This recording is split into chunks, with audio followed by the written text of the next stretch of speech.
សួស្តីអ្នកទាំងអស់គ្នាក៏ដូចជាសួស្តីប្រិយមិត្តដែលនិយមស្ដាប់រឿងបែបប្រឡោមលោកទាំងអស់គ្នាដែលថ្ងៃនេះផងដែរខ្ញុំបានយករឿងប្រឡោមលោកបែបរន្ធត់មួយមកចែកជូនបងប្អូនទាំងអស់គ្នាបានស្ដាប់កំសាន្តដែលរឿងនោះដែរមានចំណងជើងថាបន្ទប់ជួលចង់ដឹងថាវាជក់ចិត្តដឹកអារម្មណ៍យ៉ាងណានោះតោះមកស្ដាប់ការសម្រាយរឿងរបស់ខ្ញុំតែម្ដងទៅដែលសាច់រឿងនេះដែរគឺជាសាច់រឿងពិតរបស់បងស្រីម្នាក់ដែលមានឈ្មោះថាស្រីតូចដែលស្ថិតនៅក្នុងស្រុកស្វាយលើនៃខេត្តសៀមរាបនៅក្នុងឆ្នាំ2015បន្ទប់ជួលស្វាយលើជាស្រុកមួយដែលមានសភាពស្ងប់ស្ងាត់បន្តិចបើធៀបទៅនឹងស្រុកដែលខ្ញុំរស់នៅគឺស្រុកប្រាសាទបាគងឆ្នាំនេះគឺឆ្នាំ2015ហើ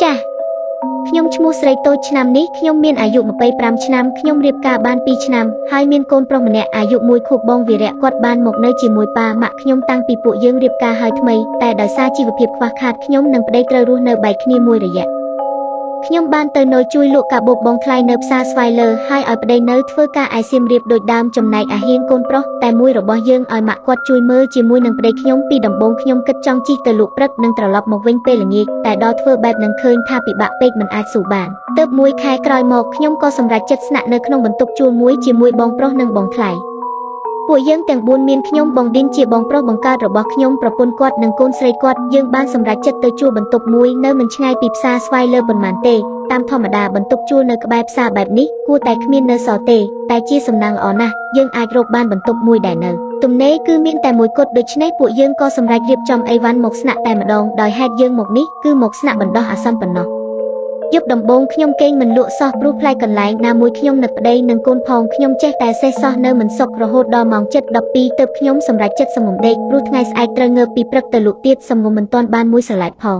ខ្ញុំក៏ស្រាប់តែមានអារម្មណ៍ថាខ្លាចមួយរំពេចទាំងគ្មានរឿងអីកើតឡើងនៅឡើយសោះរហូតមួយសន្ទុះធំខ្ញុំនៅតែដេកមិនលក់ទៀតខ្ញុំបំរុងនឹងងើបទៅបន្ទប់ទឹកតែភ្លាមនោះខ្ញុំបានឮសំឡេងមនុស្សចាក់ទឹកឈូសពីក្នុងបន្ទប់ទឹកហាក់ដូចជាមានអ្នកណាកំពុងងូតទឹកខ្ញុំស្ងាត់មាត់ឈឹងផ្ទៀងស្ដាប់បន្តតែពេលនេះលែងងើអីទៀតហើយខ្ញុំគិតថាមកពីខ្ញុំដេកយប់ជ្រៅទៅផ្ដេសផ្ដាស់ខ្ញុំបំរុងនឹងងើបទៅបន្ទប់ទឹកជាលើកទី2តែក៏ខ្ញុំមានសំឡេងម្ដងទៀតលើកនេះគឺសំឡេងរៀបចានរៀបឆ្នាំងម្ដងសំឡេងទង្គិចចានលាន់ប្រាវខ្ញុំច្បាស់ហើយពេលនេះមិនមែនខ្ញុំរំពើនទេតែគឺច្បាស់ណាស់ថាជាខ្មោចធ្វើកលខ្ញុំចាប់ដើមទាញគួយមកផ្លុំចិត្តខ្លួនអស់មិនទុកសំបីតែមុខមួយយប់នេះខ្ញុំអត់បានដេកទេព្រោះអីមានអារម្មណ៍ថាមនុស្សដើរទៅមកនៅចុងជើងរហូតតភ្លឺព្រឹកឡើងខ្ញុំប្រាប់បងប្រុសពីរឿងដែលបានកើតឡើងកាលពីយប់បងឌិនយប់មិញខ្ញុំដេកមិនលក់ទេខ្មោចធ្វើកលតភ្លឺខ្ញុំនិយាយចប់ទាំងបងឌិនហាក់មិនបានចាប់អារម្មណ៍អីបន្តិចគាត់តបទាំងរំភើយវាគ្មានអីទេអាតូចឲ្យបើមានអីមែនណាវាច្បាស់ជាមកលងទាំងអស់គ្នាមិនខានមិនមែនមកលងតែជាមួយឯងម្នាក់នោះទេខ្ញុំអត់តបច្រើនព្រោះដឹងថាគ្មានប្រយោជន៍ព្រោះត្បិតអីបងឌិនគាត់ជាមនុស្សមិនចេះខ្លាចខ្មោចតាំងតែពីដើមយប់ទី2យប់នេះខ្ញុំមានអារម្មណ៍អត់ល្អតាំងពីក្បាលល្ងាចគឺខ្លាចមានមិត្តភក្តិមកលេងទៀតយប់នេះអត់ដូចយប់ដំបូងទេព្រោះខ្ញុំងុយដេកហេតុថាម្សិលមិញអត់បានដេកពេញមួយយប់ខ្ញុំអត់ទៅសំឡេងដូចយប់ម្សិលមិញទេខ្ញុំបិទភ្នែកហៀបនឹងដេកលក់ទៅហើយតែក៏ខ្លួនប្រានខ្ញុំពេលនេះកម្រើកលែងបានខ្ញុំប្រឹងស្រែកហៅឲ្យបងឌិនជួយតែស្រែកមនុស្សទៀតខ្ញុំព្យាយាមរើបំរាស់ខ្លួនខ្លាំងប៉ុណ្ណាខ្ញុំក៏កាន់តែហប់ទ្រូងខ្លាំងប៉ុណ្ណោះដែរក្រោមអាការវេទនាបែបនោះមួយសន្ទុះធំមកខ្ញុំក៏លែងដឹងខ្លួនតែម្ដងនោះញាក់ដឹងខ្លួនម្ដងទៀតគឺភ្លឺបាត់ទៅហើយខ្ញុំអត់បានប្រាប់បងប្រុសពីរឿងនេះទេព្រោះគាត់នឹងមិនជឿឡើយខ្ញុំខកសួរម៉ែនៅផ្ទះថាអាការដែលកើតឡើងលើខ្ញុំយប់មិញហ្នឹងគឺជាអ្វីឲ្យប្រាកដព្រោះតាំងពីតូចរហូតដល់ធំចិត្តចាស់ទៅវិញហើយនេះខ្ញុំមិនដែលជួបឡើយម៉ែប្រាប់ថាវាជាអាការខ្មោចសង្កត់វាមិនអីនោះទេខ្ញុំអត់បាននិយាយរឿងផ្សេងប្រាប់ម៉ែឡើយព្រោះខ្លាចគាត់បារម្ភថ្ងៃនេះខ្ញុំបានទៅសួរប្រវត្តិបន្ទប់ដែលខ្ញុំជួលពីម្ចាស់ផ្ទះតែក៏មិនបានព័ត៌មានអ្វីឡើយតែខ្ញុំហាក់មានអារម្មណ៍ចម្លែកតាំងពីដំបូងមកម្លេះថាបន្ទប់នៅក្បែរផ្សារបែបនេះមិនសមនៅសល់ដល់ខ្ញុំជួលឡើយហើយរឹតតែប្លែកទៀតនោះគឺសល់តែមួយបន្ទប់ទៀតទោះបីបន្ទប់នេះនៅមុខគេក៏ដោយចុះតែអ្នកផ្សេងបែរជាសុខចិត្តទៅជួលនៅបន្ទប់ក្រោយទៅវិញយប់នេះជាយប់ទី3ហើយតើអាចទេយប់នេះឲ្យខ្ញុំបានដេកស្ងប់បន្តិចម៉ោង 7:12 រំលងអាធិបទៀតហើយខ្ញុំបិទភ្នែកប្រុងដេកតែលើកនេះក្លិនស្អុយដូចកណ្ដុរងាប់ហើរមកកាត់ច្រមុះខ្ញុំទ្រាំនឹងក្លិនស្អុយអាសោចនេះមិនបានខ្ញុំក៏ចាប់ទូរស័ព្ទបើកទៅបំភ្លឺរកមើលក្រែងមានកណ្ដុរអីងាប់នៅទីនេះគ្មានដំរីសត្វស្ពឺងាប់ឡើយខ្ញុំក៏ដើរទៅកន្លែងដេកវិញគិតថាស្អែកនឹងរកម្ដងទៀតព្រោះពេលនេះរកមិនឃើញស្នាសោះប៉ុន្តែខ្ញុំស្រាប់តែមានកូនចិត្តមួយមកបញ្ជាឲ្យដើរត្រឡប់ទៅមើលនៅក្នុងបន្ទប់ទឹកម្ដងពេលមកដល់បន្ទប់ទឹកខ្ញុំភ្ញាក់កន្ត្រាក់ស្ទើរធ្លាក់ទូរស័ព្ទពីដៃព្រោះពេលនេះអ្វីដែលខ្ញុំឃើញនោះគឺសាកសពខ្ញុំប្រញាប់ញីភ្នែកជាច្រើនដងហើយមើលម្ដងទៀតពិតជាមិនអាចនោះទេពេលនេះក៏ សូនឲ្យដូចដើមខ្ញុំព្រើភ្នែកខ្លាំងហើយលើកនេះខ្ញុំងាកក្រោយដើម្បីទៅកន្លែងដេកវិញស្រាប់តែភ្នែកនៅកញ្ចឹងព្រះអើយខ្ញុំស្មានតែអ្នកណាគឺបងប្រុសខ្ញុំទេខ្ញុំខំតែភ័យស្ទើរលុះប្រលឹងស្មានតែខ្មោចឡងទៀតហើយបងឌីនបងឯងឈឺពោះជុះមែនហាបងឌីនអេតបាននឹងសំណួរខ្ញុំឡើយគាត់ដើរប្រុយចូលបន្ទប់ទឹកយ៉ាងលឿនខ្ញុំអស់សំណើចសង្ស័យតែដេញហើយតែលើកនេះគឺខ្ញុំស្រាប់តែសើចលែងសមបងឌីនគឺបងឌីនពិតមែនគាត់មិនបានទៅណាទេគាត់កំពុងនៅដេកលើក្រោយទេតើចុះអំបញ្ញមិញអ្នកណាដើរចូលបន្ទប់ទឹកលើកនេះសញ្ញាសួររាប់លានពាន់កំពុងតែលោតពេញខួរក្បាលរបស់ខ្ញុំប្រញាប់ទាញភួយមកដណ្ដប់ដេកឡើងញ័រខ្លួនដូចកូនឆ្កែធ្លាក់ទឹកខ្ញុំកាន់តែភ័យខ្លាចខ្លាំងឡើងហាក់មិនសូវយល់នៅអ្វីដែលកំពុងកើតឡើងទេខ្ញុំទាញភួយគ្រប់ខ្លួនចិត្តសឹងគ្មានសំបីប្រឡោះទុកដកដង្ហើមព្រោះត្បិតអីពេលនេះខួរក្បាលបានប្រាប់ថាខ្ញុំច្បាស់ណាស់ថាខ្មោចកំពុងឡងទៀតហើយថ្ងៃសេលថ្ងៃនេះជាថ្ងៃសេលខ្ញុំនៅតែមានអារម្មណ៍ដូចថ្ងៃមុនដែរព្រោះត្បិតអីខ្ញុំមិនដែលមានអារម្មណ៍សប្បាយចិត្តម្ដងណាទេចាប់តាំងពីពេលឈានចូលមកជន់បន្ទប់នេះពេលយប់ក៏បានមកដល់ខ្ញុំពេលនេះចាប់ផ្ដើមធុញទ្រាន់នឹងពេលយប់ហើយគឺធុញមែនតែម្ដងខ្ញុំព្យាយាមសង្ងំដេកដោយមិនគិតពីអ្វីទាំងអស់ព្រោះបើគិតពីវាខ្លាចវាមកលេងទៀតតាមទម្លាប់ដែរគឺខ្ញុំដេកអត់លក់ទេបងឌីននិងបងថ្លៃព្រមទាំងកូនគាត់ដេកលក់អស់ហើយនៅឡើយតែខ្ញុំម្នាក់ឯងប៉ុណ្ណោះនៅក្នុងលបាយងឹតខ្ញុំស្រាប់តែនឹកស្រេកទឹកខ្ញុំទាញទូរស័ព្ទបំរុងនឹងងើបទៅយកទឹកផឹកខ្ញុំរហ័សបញ្ចាំងពេលទូរស័ព្ទទៅម្ដុំមាត់ទ្វារព្រោះអំបញ្ញមិញខ្ញុំដូចជាឃើញនរណាម្នាក់ឈរនៅទីនោះតែក៏គ្មានទេបន្ទាប់ពីផឹកទឹកហើយខ្ញុំក៏ដើរត្រឡប់មកវិញស្រាប់តែពេលនេះព្រះអើយខ្ញុំស្ទើរតែរបូតទូរស័ព្ទធ្លាក់ពីដៃខ្ញុំស្រែកយាយអស់ទំហឹងហើយសត្វស្ដីក៏មានមុខអាក្រក់ម្លេះមុខវាលេះរលួយស្បែកមុខមិនជាប់គ្នាមានតែឆ្អឹងសក់វិញមានពណ៌ស្ហើយវែងស្ទើរដល់ជើងហើយវាស្លៀកសុទ្ធពេលដែលខ្ញុំរៀបរាប់នេះគឺថាមុខវាស្ទើរតែមកប៉ះនឹងមុខខ្ញុំទៅហើយមិនឲ្យភ័យយ៉ាងម៉េចព្រះអើយបើលេងមកស្រស់អីចឹងនេះខ្ញុំរហ័សរត់ទៅចុចបើកភ្លើងឲ្យភ្លឺពេញបន្ទប់ពេលនេះក៏បាត់ស្រមោលឆឹងមិនឃើញវាទៀតទេខ្ញុំព្យាយាមដាស់បងឌីននិងបងថ្លៃតែពួកគាត់ក៏មិនព្រមភ្ញាក់ដែរដូចត្រូវសន្តំអីចឹងខ្ញុំចង់យំបន្តិចខ្ញុំពេលនេះមិនដឹងថាត្រូវបកស្រាយយ៉ាងណានោះទេខ្ញុំខ្លាចណាស់ខ្លាចរហូតដល់ពេលនេះបើទោះជាចង់ចូលបន្ទប់ទឹកក៏ខ្ញុំមិនហ៊ានទៅផងសុកចិត្តដេកសំងំមិនហ៊ានសំបីតែកម្រើកខ្ញុំយកដៃរឹតទ្រុងបន្តិចហើយក៏សំងគេងទៅទាំងភ្លើងនៅភ្លឺចិញ្ចាចពេញបន្ទប់ហើយអារម្មណ៍ខ្លាចស្ទើរតែឈួតទៅហើយកន្លះខែកន្លងផុតពេលវេលាចេះតែរំកិលទៅមុខដែលខ្ញុំស្នាក់នៅទីនេះគឺបន្ទប់ជួលនេះហើយការរស់នៅពោពេញដោយភាពភ័យខ្លាចជារៀងរាល់យប់គិតមើលថាគេមកលេងរាល់យប់បែបហ្នឹងយើងអាចដេកលក់ស្រួលបានយ៉ាងម៉េច2គីឡូក្រាមមែនគឺខ្ញុំស្រអស់2គីឡូគ្មានហេតុផលអីទេគឺដោយសារដេកមិនបាននឹងហើយ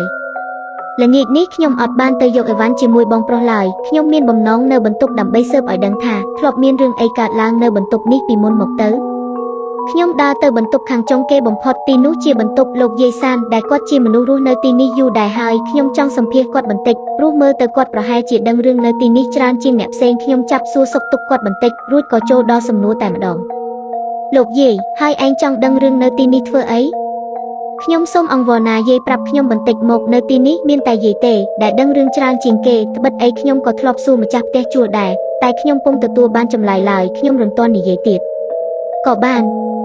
នគឺថាយាយដកធំហើយបិទភ្នែកហាក់កំពុងរកនឹករឿងអ្វីមួយមកនិទានពីអតីតកាលឲ្យខ្ញុំស្ដាប់យាយថាគឺជាមនុស្សចាស់ឯការស័ក្តិអន្តែតែម្នាក់ឯងម្នាក់គាត់ឥតមានកូនចៅណានៅថែរក្សាដូចគេទេទីបំផុតគាត់បានមកសុំស្នាក់នៅនឹងផ្ទះជួលនេះដោយសុំអង្គរម្ចាស់ផ្ទះសុំស្នាក់ដោយមិនមានលុយថ្លៃជួលផ្ទះឡើយប៉ុន្តែគាត់អាចជួយការងារផ្សេងបានដូចជាលាងចានធ្វើម្ហូបព្រោះម្ចាស់ផ្ទះជួលក៏គាត់រវល់ការងារច្រើនហើយដែរមិនតែប៉ុណ្ណោះការជួយធ្វើការងារទាំងនេះគឺគាត់សុំតែបាយហូបនិងមានកន្លែងស្នាក់អាស្រ័យតែប៉ុណ្ណោះទេដំបូងម្ចាស់ផ្ទះជួលក៏មិនមានបញ្ហាអ្វីឡើយព្រោះយាយនៅមានកម្លាំងធ្វើការឲ្យគេបានតែដល់យូរទៅយាយថាគាត់កាន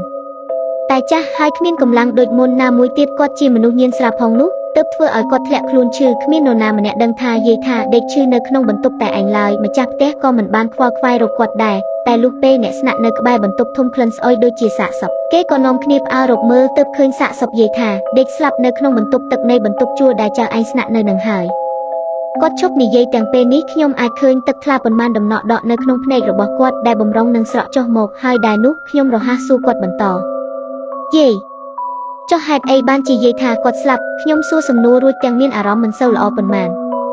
យាយថាស្លាប់ដោយសារតែគាត់ឃ្លានហើយដាច់ពោះស្លាប់គាត់គួរឲ្យអាណិតណាស់ពេលឈឺក៏ទ្រាំតែម្នាក់ឯងនៅក្នុងបន្ទប់រហូតដល់ស្លាប់គ្មានអ្នកអើពើគ្មានអ្នកណាទៅខ្វល់ខ្វាយឡើយម្យ៉ាងវិញទៀតប្រហែលជាគាត់ឈឺដោយសារតែស្រាប់ផងក៏មិនដឹង ខ្ញុំស្ដាប់លោកយាយនិយាយឡើងព្រឺសម្បូរប៉ះរោមដៃរោមជើងឡើងត្រង់ភ្លឹងខ្ញុំបន្តសួរគាត់ទៀតដើម្បីឲ្យអស់ចម្ងល់ថ្ងៃនេះតែម្ដងយាយហើយចុះសាកសពយាយថាអ្នកណាជាអ្នកយកទៅផ្ទះបុណ្យឲ្យគ្មានអ្នកណាធ្វើបុណ្យធ្វើល្អយទេគឺគេយកសពគាត់ទៅកប់ចោលដូចជាសត្វធាតុអីចឹងយាយទម្លាក់ទឹកមុខបន្តិចហើយក៏ពោលបន្តទៀតដោយសារតែហេតុនេះហើយទើបព្រលឹងគាត់មិនអាចទៅណាកើតហើយនៅតែវិលវល់ក្នុងបន្ទប់នឹងក្រោយពីទទួលបានចម្លើយហើយខ្ញុំសំពះអរគុណលោកយាយទោះបីជាពេលនេះខ្ញុំកាន់តែមានចម្ងល់ច្រើនជាងមុនក៏ដោយក៏ខ្ញុំមិនហ៊ានសួរនាំគាត់បន្ថែមទៀតឡើយតើយាយថានិងយាយសានមានទំនាក់ទំនងអ្វីជាមួយគ្នាហេតុអីបានជាពេលរលឹកដល់រឿងយាយថាគាត់ហាក់បីដូចជាមានសម្ពាធនឹងតឹងតែងម្លេះសំណួរនៅតែជាសំណួរដែលគ្មានចម្លើយនៅយប់បន្ទាប់នេះក្រោយពីខ្ញុំដឹងរឿងទាំងអស់នេះហើយខ្ញុំបានអុជធូបព្រមទាំងដាក់សែនម្ហូបអាហារបន្តិចបន្តួចជាពិសេសនោះគឺស្រាត្បិតអីយាយថាការនៅរស់គាត់ចូលចិត្តផឹកស្រាណាស់ហើយទាំងនេះក៏ជាគំនិតរបស់យាយសានជាអ្នកណែនាំខ្ញុំឲ្យធ្វើដែរចាប់តាំងពីខ្ញុំមានទម្លាប់អុជធូបសែនម្ហូបអាហារឲ្យគាត់មកខ្មោចយាយថាក៏លែងមកលងបន្លាចខ្ញុំទៀតរហូតដល់ថ្ងៃដែលខ្ញុំនិងបងប្រុសបងថ្លៃរើចេញពីទីនោះជំរកថ្មីពួកយើងបានចេញពីបន្ទប់ជួលនោះដោយគ្មានក្តីស្រណោះអ្វីឡើយហើយបានមកនៅផ្ទះអ្នករកស៊ីជាមួយគ្នានៅឆ្ងាយពីផ្សារស្វាយលើបន្តិចខ្ញុំមានអារម្មណ៍សប្បាយនិងរំភើបដែលបានរួចផុតពីបន្ទប់ខ្មោចនោះខ្ញុំតាំងពីពេលជួបហេតុការណ៍ខ្មោចឡងពីមុនមកក៏តាំងចេះខ្លាចខ្មោចព្រមទាំងជឿទៅលើរឿងខ្មៅងឹតបែបហ្នឹងជាងមុនទៀតថ្ងៃនេះប្តីខ្ញុំអត់បានធ្វើការទេព្រោះគាត់បានសម្រាកពីការងារ3ថ្ងៃគាត់មកលេងខ្ញុំដល់ស្វាយលើពួកយើងទាំងពីរនាក់គេងនៅលើផ្ទះយប់កណ្ដាលអាធ្រាត្រខ្ញុំចេះតែមានអារម្មណ៍ចម្លែកឡើងមកភ្លាមគឺថាពេលដែលខ្ញុំបែរខ្លួនមកទល់មុខប្តីខ្ញុំគឺដូចជាមានដៃអ្នកណាម្នាក់លោកមកកេះខ្ញុំព្រមទាំងវាយខ្នងខ្ញុំតិចផងរឿងបែបនេះបន្តកើតឡើងពីថ្ងៃជាប់គ្នារៀងរាល់យប់ដោយមិនអស់ចិត្តខ្ញុំក៏ទៅរកគ្រូឲ្យមើលថាតើមានរឿងអីកើតឡើងខ្ញុំរៀបរាប់ប្រាប់គាត់រួចគាត់ក៏វិញថា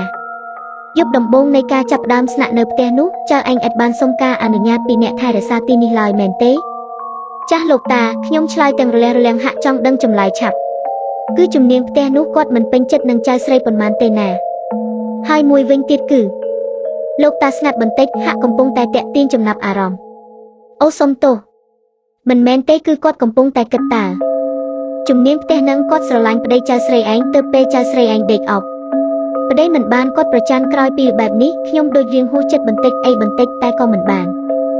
និយាយអ្វីឡើយព្រោះគេតែនិយាយថាបើមិនជឿកុំប្រមាថនោះឯង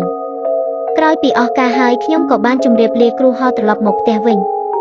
បានត្រឹមដឹងក៏បានហើយមិនបាច់ធ្វើអីទេព្រោះប្តីខ្ញុំគាត់ក៏មកលេងតែ3ថ្ងៃហើយណាមួយស្អែកគាត់ត្រូវដល់ថ្ងៃត្រឡប់ទៅវិញល្មមប្តីខ្ញុំបំរុងនឹងចេញទៅប្តីខ្ញុំដែលចាំយូរដែរហើយនោះក៏ចូលមកតាមខ្ញុំល្មមគ្រូហៅស្រាប់តែនិយាយនឹងខ្ញុំចៅឯងមិនក៏យកគេមកតាមខ្លួនអីចឹងគាត់ដូចជាសួរឬក៏ចង់ប្រាប់ពីអ្វីគឺខ្ញុំមិនយល់ទេព្រោះពេលនេះរវល់តែប្រញាប់ខ្ញុំក៏ញឹមដាក់គាត់រួចក៏ចេញទៅវិញជាមួយប្តីបាត់តាមប្តីខ្ញុំបានត្រឡប់ទៅសៀមរាបវិញហើយពេលនេះក៏ដល់ពេលដែលខ្ញុំត្រូវនៅគេងម្នាក់ឯងជាថ្មីម្ដងទៀតយប់នេះខ្ញុំក៏តាំងមានអារម្មណ៍សែតឡើងមកព្រោះត្បិតអីឲ្យតែពេលនៅម្នាក់ឯងក៏ចាប់ផ្ដើមនឹកប្តីនិងកូនដល់ពាក់កណ្ដាលអាធ្រាត្រភ្នែកខ្ញុំក៏ចាប់ផ្ដើមបិទបន្តិចម្ដងរហូតដល់ប្រុសសំឡេងអ្វីមិនដឹងឬសូរប្រុសធ្លាក់ក្បែរជើងខ្ញុំក៏បើកភ្នែកភ្ញាក់កន្ត្រាក់រួចស្រវារករបស់ដែលធ្លាក់នោះក្បែរជើងតែក៏សូន្យ